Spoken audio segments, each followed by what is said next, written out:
네, 이번 주 오픈픽 시간엔 아파트 공시가격 이야기를 좀 해볼까 합니다. 공시가격은 재산세나 종합부동산세 같은 이 세금 부과의 기준이 되기 때문에 집을 가지신 분들은 상당히 민감해하는 사안입니다. 자, 그런데 정부가 올해 아파트 공시가격을 전국 평균 약 5.3% 정도 올렸는데요. 숫자만 보면 사실은 예년이나 큰 차이가 없어 보입니다. 자, 그런데 오늘 저희는 최근 발표된 아파트 공시가격에 두 가지의 심각한 문제점이 있다고 저희는 좀 지적을 해보려고 합니다. 자, 한 기자, 문제점이 좀 어떤 것들이 있습니까? 네, 우선 이것부터 짚고 넘어가야 할 것 같습니다. 정부는 그동안 고가주택을 중심으로 공시가격을 올린다고 이야기를 해왔거든요. 그러면 전국에서 가장 비싼 아파트가 가장 많이 오르든지 아니면 최소한 높은 수준으로 올라야 되는 거 아니겠습니까? 올해 서울에서 공시가격이 가장 비싼 아파트는 이건희 삼성 회장이 보유한 것으로 알려진 서울 서초동의 트라움하우스였는데요. 공시가격이 작년 68억 5,600만 원에서 올해 68억 6,400만 원으로 딱 800만 원이 올랐습니다. 공시가격이 68억인데 8억 원도 아니고 8천만 원도 아니고 800만 원, 이거 너무 좀 찔끔 오른 거 아닌가요? 네, 작년 대비 상승률이 0.1%에 불과한 건데요. 이것뿐만이 아닙니다. 작년 공시가격 상위 10위권 안에 드는 용산 한남더일 1.9%, 청담동 카일룸 3차 5.3%, 이런 식으로 서울은커녕 전국 평균에도 못 미치는 상승률을 나타냈습니다. 대체 왜 이런 일이 발생했느냐? 국토부의 해명은 초고가 주택들이 첫째로 시세 자체가 많이 오르지 않았다, 둘째로 이미 시세 대비 공시가격이 높았다, 이렇게 설명을 하고 있습니다. 근데 과연 그 말을 좀 곧대로 저희가 믿어볼 수 있을까요? 비싼 아파트일수록 가격이 더 많이 오른다, 이게 일반적인 상식 아닌가요? 그래서 저희가 이번에 초고가 아파트들의 실거래가를 실제로 살펴봤는데요. 먼저 전국 1위인 서초동 트라움하우스는 2017년, 2018년 실거래가가 없었고요. 워낙 고가주택이고 가구 수도 적다 보니까 매물도 적고 사겠다는 사람도 적어서 거래가 거의 없는 것입니다. 그나마 초고가 단지 중에서 거래가 활발한 게 용산구에 있는 한남더일이었는데요. 이 아파트는 구광모 LG 회장, 그리고 방탄소년단, 그리고 가수 이승철 씨 등이 보유한 것으로 알려진 유명한 곳입니다. 이 아파트 전용 244.8 실거래가가 2017년 78억 원에서 작년에 81억 원으로 올랐습니다. 4% 정도 오른 건데요. 그런데 공시가격 상승률은 1.9%에 불과했습니다. 또 이 아파트 244.7 주택형이 있거든요.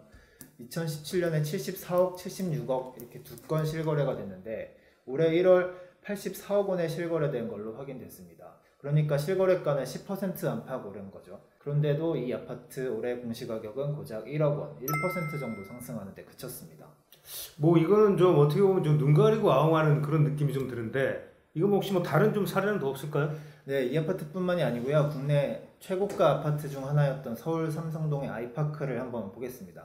전용 면적 195.4제곱미터 실거래 가격이 49억 원에서 62억으로 13억, 26% 정도 올랐거든요. 그런데 공시가격은 34억 800만 원에서 37억 6천만 원으로 10% 오르는데 그쳤습니다.